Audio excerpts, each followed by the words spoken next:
आप सभी का स्वागत है मिशन जामिया यूट्यूब चैनल पर। आज हम इस वीडियो में बात करेंगे स्क्वायर एंड स्क्वायर रूट्स के बारे में। देखिए जामिया क्लास 9th के एंट्रेंस में जो मैथमेटिक्स के सिलेबस में स्क्वायर एंड स्क्वायर रूट्स का टॉपिक्स दिया हुआ है, और इससे जो क्वेश्चन जो नाम क्लास 9th में जो आते हैं, 1 या 2 क्वेश्चन मिनिमम हर साल आ ही जाते हैं, कई बार 3 भी आ जाते हैं। तो आइए सबसे पहले हम जानते हैं कि स्क्वायर होता क्या है। जब कोई संख्या अपने आप से ही मल्टीप्लाई होती है तो उसके बाद जो आंसर आपका आता है वो आपका कहलाता है स्क्वायर। फॉर एग्जाम्पल यहाँ पे दे रखा है 2 टू पावर 2 यानी 2 मल्टीप्लाई बाई 2, तो ये क्या आ गया 4। तो इस 2 का स्क्वायर हो गया आपका 4, और जो स्क्वायर होगी उसकी एक्सपोनेंशियल पावर कितनी होगी 2 होगी उसकी। प्रॉपर्टी ऑफ स्क्वायर जानने से पहले आप लोग ये जान लीजिए प्रॉपर्टी ऑफ स्क्वायर में कि 1 से लेकर 10 तक के स्क्वायर देख लीजिए आप। तो देखिए 1 का स्क्वायर क्या है आपका 1 है, 2 का स्क्वायर आपका 4 है, 3 का स्क्वायर 9, 4 का स्क्वायर 16, 5 का स्क्वायर 25, और 6 का स्क्वायर 36, और 7 का स्क्वायर 49, 8 का स्क्वायर 64, 9 का स्क्वायर 81, और 10 का स्क्वायर जो हो गया 100। अब जो परफेक्ट स्क्वायर होगा उसकी एक पहली पहचान जो होगी, उसकी जो यूनिट प्लेस जो होगा आपका 1 होगा या 4 होगा या 5 या 6 या 9 या फिर 00 होगा। अब यहाँ देख लीजिए आप, किसी भी में भी 3 आया मल्टीप्लाई करने पर, पहली चीज नहीं आई ना, ठीक है, समझ गए आप लोग। अब जरूरी नहीं कि ये संख्या होगा तो परफेक्ट स्क्वायर ही होगा, लेकिन हाँ परफेक्ट स्क्वायर होगा तो ये प्रॉपर्टीज उसके अंदर जरूर होगी। अगर ये प्रॉपर्टी नहीं होगी तो परफेक्ट स्क्वायर हो ही नहीं सकता, अगर उसका यूनिट प्लेस में ये संख्या नहीं है तो। अगर 0 है तो 0 जो है पेयर में होना चाहिए, अगर सिंगल 0 है तो वो भी परफेक्ट स्क्वायर नहीं होगा। अब देखिए हमें स्क्वायर निकालने का तरीका क्या है, उसी संख्या को उसी से मल्टीप्लाई कर दिया तो आपका स्क्वायर आएगा। लेकिन अब अगर बड़ी संख्या हो तो मल्टीप्लाई कैसे करें, तो हमें छोटे से एग्जाम्पल लिया, बस छोटी संख्या लिया एग्जाम्पल के लिए 12 है, तो हमने इसको क्या किया 2 बार ऐसे कर सकते हैं, 10 + 2 बात एक ही होगा, ओवरऑल स्क्वायर है ही। तो इसमें क्या होगा, ये 2 संख्या बन गया, ए बन गया और बी बन गया।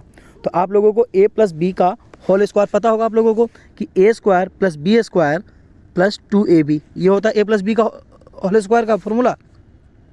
अब देखिए हमने क्या किया, a 10 को लिया और b को 2 लिया, तो यहाँ पे a का स्क्वायर यानी 10 का स्क्वायर, फिर b यानी b की जगह क्या है हमारा 2 है तो 2 का स्क्वायर, फिर 2, फिर a क्या है 10 है मल्टीप्लाई बाई b क्या है 2 है। अब 10 का स्क्वायर क्या होगा हमारा 100 हो गया, 2 का स्क्वायर हमारा क्या हो गया 4 हो गया, और 2 को 10 से गुना करेंगे तो 20, अब 20 दूनी 40, तो यहाँ पे आ गया 40। अब इनको हम जोड़े कितना आ गया 144, ठीक। अब इसी तरह से अब हम लोग इसको चेक कर लेते हैं मल्टीप्लाई करके अलग से। तो देखिए 12 × 12 कर रहे हैं हम यहाँ पे, तो 2 दूनी 4, 2 एकम 2 हो गया। अब नीचे एक कट लगा देंगे, उसके बाद लिखते हैं, फिर 1 को 2 से गुना करेंगे तो 2 ही आएगा, 1 को 1 से गुना करेंगे तो 1 ही आएगा। तो अब इसको हम प्लस कर लें, तो 4, 2, 2, 4 और 1 का 1, तो 144 आ गया ना सेम, ठीक है। इसके बाद हम लोग जानते हैं स्क्वायर रूट्स। स्क्वायर रूट्स क्या होता है, देखिए स्क्वायर रूट्स का मतलब ये होता है कि ये बताना होता है आपको कि ये जो संख्या दिया हुआ है ये किसका स्क्वायर है, ये यही उसमें बताना होता है कि किसका स्क्वायर है ये संख्या। जैसे यहाँ 100 दिया तो इसमें ये बताना आपको किसका स्क्वायर है ये, तो ये जो 100 है वो 10 का स्क्वायर है, इसका मतलब इस 100 का स्क्वायर रूट क्या होगा आपका 10 होगा। स्क्वायर रूट जो होता है उल्टा होता है स्क्वायर के, ठीक। अब मेथड जो होता है हमारा स्क्वायर रूट फाइंड करने का, देखिए 3 मेथड होते हैं हमारे स्क्वायर रूट फाइंड करने का। एक रिपीटेड सब्ट्रैक्शन मेथड होता है, एक प्राइम फैक्टराइजेशन मेथड होता है, और एक हमारा होता है लॉन्ग डिवीजन मेथड। तो रिपीटेड सब्ट्रैक्शन मेथड हम लोग यूज करते हैं। देखिए इसमें क्या होता है, इसमें हम लोग ओड संख्या जो सबसे छोटी होती है उससे माइनस करते चले जाते हैं, जो हमें संख्या जिसका हमें स्क्वायर रूट निकालना है। ओड संख्या आप लोग जानते हैं, जो संख्या 2 से डिवाइड ना हो वो आपकी ओड संख्या है। ओड संख्या यूनिट प्लेस क्या होगा 1 होगा, 3 होगा, 5 होगा, 7 होगा, 9 होगा, ठीक। और इवन संख्या क्या होगा जो 2 से डिवाइड हो। तो अब हम क्या करेंगे, इसमें ओड संख्या से माइनस करते जाएंगे। तो 100 - 1 99, फिर 99 में से 3 माइनस करेंगे तो 96, फिर 96 से 5 माइनस किया तो 91 आ गया, फिर 91 में से 7 किया तो 84, फिर 84 में से 9 किया तो 75, 75 में से 11 किया तो 64, और 64 में से 13 किया तो 51, 15 में से 15 किया तो 36, और ऐसे 36 में 17 किया तो 19, और 19 में से 19 का 0। हमें जब तक माइनस करना है जब तक कि 0 ना आ जाए। अब 0 आ गया तो अब हमें क्या करना है, देखना है कि कितने बार हमने ओड संख्या को माइनस किया तो 0 आया। तो हम गिनेंगे, तो 1, 2, 3, 4, 5, 6, 7, 8, 9, 10, यानी कि हमने 10 बार ओड संख्या को माइनस किया हम लोगों ने, तब जाकर के हमारा 0 आया। तो इसका मतलब इसका जो स्क्वायर रूट होगा वो हमारा 10 होगा, ठीक है। अब आइए फैक्टराइजेशन मेथड। इसमें क्या करना है, हम सबसे छोटी संख्या से डिवाइड करेंगे सबसे पहले। तो 2 है, 2 से डिवाइड किया 100 को आ गया 50, फिर 2 से डिवाइड किया 25, 25 2 से जाएगा नहीं, 3 से भी नहीं जाएगा ना 4 से जाएगा, तो फिर हमने क्या किया 5 से डिवाइड किया, तो 5 × 5 = 25, 5 आ गया, फिर 5 से क्या 1 आ गया। अब इसमें हम क्या करते हैं, जितने से भी हम डिवाइड करते हैं तो इनको लगातार लिख लेते हैं। इसके बाद क्या करते हैं, इसमें एक जैसी संख्या दो दो का पेयर बनाते हैं, उसके बाद हर पेयर में से एक एक संख्या ले लेते हैं। तो यहाँ 2 का एक पेयर बन गया, एक 5 का एक पेयर बन गया। अब इन दोनों पेयर में से एक एक संख्या लेंगे, तो इस पेयर से एक 2 ले लिया, फिर इस पेयर से एक 5 लिया, इनको मल्टीप्लाई कर देंगे तो 2 पंचे 10। ठीक है, तो फैक्टराइजेशन मेथड आपको आ गया। अब ये लॉन्ग डिवीजन मेथड क्या है, इसमें क्या करते हैं हम लोग लास्ट से 2 के ऊपर बार ऐसा लगाते हुए चलते हैं। ठीक है, तो इसमें हम ऐसा संख्या बताना जो 5 से जिसका स्क्वायर यहाँ पे लिखे है ना, 2 दूनी 4 ही होगा, वैसा संख्या बताइए जिसका स्क्वायर जो 5 हो या 5 से कम हो, ज़्यादा नहीं हो चाहिए। तो 2 का हो गया, क्योंकि 3 का स्क्वायर तो 9 हो जाएगा, तो 2 यहाँ लिखा, 2 ऊपर लिखा, तो 2 दूनी 4, 4 यहाँ पे आ गया। अब 5 में से 4 बचा 1, अब ये सब संख्या दोनों एक साथ ही आएगा, ऊपर अगर डॉट लग रहेगा तो ठीक है, तो ये आ गया 129। अब यहाँ है 4, तो हमें इस 4 के बगल में ऐसी संख्या लिखना है जिससे हम मल्टीप्लाई करें तो 129 आ जाए। जैसे कि मान लीजिए 4 के बगल हम 2 लिखा, तो फिर 2 से मल्टीप्लाई होगा। आप ऊपर में जितना लिखेंगे इसके बगल में उतने से ही ये मल्टीप्लाई होगा। अगर आप 3 लिखेंगे तो 3 से मल्टीप्लाई होगा, इसलिए सोच समझ संख्या हमने 3 लिखा है यहाँ पर, फिर यहाँ पे 3 आ गया। तो अब इस 43 को 3 से मल्टीप्लाई करेंगे तो 129 आ जाएगा। आप देख लीजिए करके मल्टीप्लाई, 3 3 तिहाई 9, 3 चौके 12, 129 आ गया आपका। तो ऐसे आपको निकालना है। अब देखते हैं हम लोग प्रीवियस ईयर के क्वेश्चंस पेपर। देखिए 2021 का क्वेश्चन है, 1296 का हमें स्क्वायर रूट बताना है। तो इसको देखिए हमने क्या किया, फैक्टराइजेशन मेथड से हमने पता किया। सबसे पहले हमने 2 से डिवाइड किया तो आ गया आपका 648, फिर 2 से डिवाइड किया 324, फिर 2 से किया 162, फिर 3 से किया तो 81, नहीं सॉरी, मतलब 2 से क्या 162 को तो 81 आ गया आपका। अब 81 तो 2 से जाएगा नहीं क्योंकि 1 है, मैंने आपको बताया 1 होगा, इसका मतलब ओड संख्या है। अब ये किससे जा रहा है, 3 से जा रहा है। 3 से कितने बन गया 27 बेर में, फिर 3 से करेंगे 9 बेर में, फिर 3 से क्या 3 बेर में, फिर 3 एकम 3। अब मैंने आपको क्या बताया कि 2 का पेयर बना लेंगे, तो पूरी संख्या लिख लिया हमने, यहाँ 2 का पेयर बना लिया। इसके बाद सभी पेयर से एक एक संख्या ले लिया, इस पेयर से 1 लिया, इससे फिर 1 लिया, और इससे फिर 1 लिया, और 1 इस पेयर से लिया। अब इनको आपस में मल्टीप्लाई कर दो, 3 तिहाई 9, 9 दूनी 18, 18 दूनी 36, तो आपका आंसर क्या आ गया, 36 आ गया। यानी ये 36 होगा इसका स्क्वायर रूट।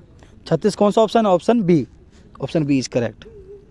ये 2021 का क्वेश्चन है। ठीक है, अब ये 2019 का दे रखा है कि स्क्वायर रूट्स ऑफ 0.09। अब देखिए, अब सीधी सी बात है, ये पॉइंट को हम यूँ हटा के इसके नीचे 100 कर सकते हैं आराम से। तो अंडर रूट में 9/100 इसकी वैल्यू में कोई चेंज नहीं आया, क्योंकि 9 से 100 से डिवाइड करेंगे तो 0.09 ही आएगा। ठीक है ना। अब इन दोनों का अलग अलग स्क्वायर रूट, अब आपको पता है कि 100 का स्क्वायर रूट क्या होता है, 10 होता है, तो 10 आ गया। अब 9 का स्क्वायर रूट क्या होता है, 3 होता है, तो 3 ऊपर आ गया। अब 3 डिवाइड बाई 10 तो क्या होगा, 0.3, यानी इसका मतलब जो हो गया आपका 0.3 किस में, 0.09 का स्क्वायर रूट जो हमारा 0.3 है। ये क्वेश्चन कब आया है, 2019 में आया है। अब आइए अगला question, square root is the inverse operation of. तो आपको बताया मैंने स्क्वायर का उल्टा होता है ये, तो square root is the inverse process of square. ये स्क्वायर का इन्वर्स होता है, क्योंकि स्क्वायर में क्या होता है, हमें उस संख्या को मल्टीप्लाई करके बताना होता है। जैसे मान लीजिए 10 है, तो 10 का कोई स्क्वायर पूछेगा तो हम बता देंगे 100, 10 मल्टीप्लाई बाय 10। अब ये किसका स्क्वायर है वो बताएंगे, यानी उल्टा प्रोसेस कर रहे हैं ना, रिवर्स प्रोसेस कर रहे हैं हम लोग, है ना। तो इसका क्या हो जाएगा, स्क्वायर रूट 10 हो गया। तो यही स्क्वायर रूट बताया तो हमने क्या हो गया, स्क्वायर रूट होगा, ये इसका स्क्वायर हो गया, तो उल्टा हो गया ना, एक दूसरे का रिवर्स हो गया ना, इन्वर्सली। ठीक है, अब स्क्वायर रूट्स ऑफ 169, इसको भी फैक्टराइजेशन मेथड्स कर लेंगे। ये 13 से डिवाइड किया, फिर 13, फिर 13 से डिवाइड का 1, फिर पेयर बना लेंगे 2 का, 2 इसमें एक ही संख्या है तो इस पेयर से एक ही आ गया 13, यानी 13 का ये इसका स्क्वायर रूट जो हो गया 13 हो गया। 13 किस में आपके, डी में है, डी इज करेक्ट आंसर। ठीक है, अब आइए अगले सवाल बचते हैं, स्क्वायर ऑफ -9। देखिए ये क्वेश्चन जो है आपको कई बच्चे ने माइनस में भी लगा दिया होगा, लेकिन एक बात याद रखिएगा आप लोग कि स्क्वायर कभी माइनस में नहीं हो, क्योंकि कोई मान लो 2 माइनस में है, तो माइनस जब मल्टीप्लाई होता है 2 आपस में, तो माइनस माइनस क्या होता है आपका प्लस होता है। तो स्क्वायर जो है आपका कभी भी नेगेटिव आपका स्क्वायर नहीं आएगा, आपका स्क्वायर जो है कभी भी नेगेटिव नहीं आएगा। क्यूब नेगेटिव आ सकता है बट स्क्वायर कभी भी नेगेटिव नहीं आएगा पर। ठीक है, एक बात याद रखिएगा आप लोग। तो 9 का स्क्वायर क्या होता है हमारा, 81 होता है। ठीक, what will be the number of zero in the square of 400। 400 का स्क्वायर पहले हम निकाल लेंगे, तो 400 का स्क्वायर जो हमारा हो गया ये हो गया 1,60,000। तो इसमें कितने जीरो गिन लेते हैं, 1 2 3 4 जीरो है, तो इसका मतलब number of zero in the square of 400 is 4। तो इसमें नंबर ऑफ जीरो 4 कौन सा, डी, 4 जीरो होगा ना। 400 का स्क्वायर निकाल लेते हैं, 400 मल्टीप्लाई बाय 400। इसके बाद ये है, what could be the possible on 1 digit of the square roots of 625। तो 625 का हम सीधी सी बात करते हैं। देखिए वैसे तो 5 होगा, लेकिन हम इसका स्क्वायर रूट ही निकाल लेते हैं। तो 625 का स्क्वायर रूट क्या होता है हमारा? तो 625 का जो स्क्वायर रूट होता है हमारा 25 होता है। तो 25 का यूनिट प्लेस क्या होता है? 5 होता है। तो इसलिए इसमें 0.5 आ सकता है। बी ऑप्शन सही है। ठीक है, बाकी इस चैनल पर आप लोगों को जल्द ही सारे क्लास के जामिया 9th 11th और डिप्लोमा एंट्रेंस के सारे पेपर के सोल्यूशन आपको टॉपिक वाइज अपलोड किए जाएंगे। और जामिया से वीडियो देखने के लिए आप लोग मिशन जामिया चैनल को सब्सक्राइब करें। और अधिक जानकारी, अगर आपको फिर भी कोई जानकारी या फिर कोई भी मैसेज, कोई भी क्वेरी हो आपका, मतलब कुछ भी आपको पता करना हो, तो आप कमेंट करके पूछ सकते हैं। और जामिया से वीडियो देखने के लिए आप लोग मिशन जामिया चैनल को सब्सक्राइब करें। धन्यवाद, मिलते हैं अगले वीडियो में।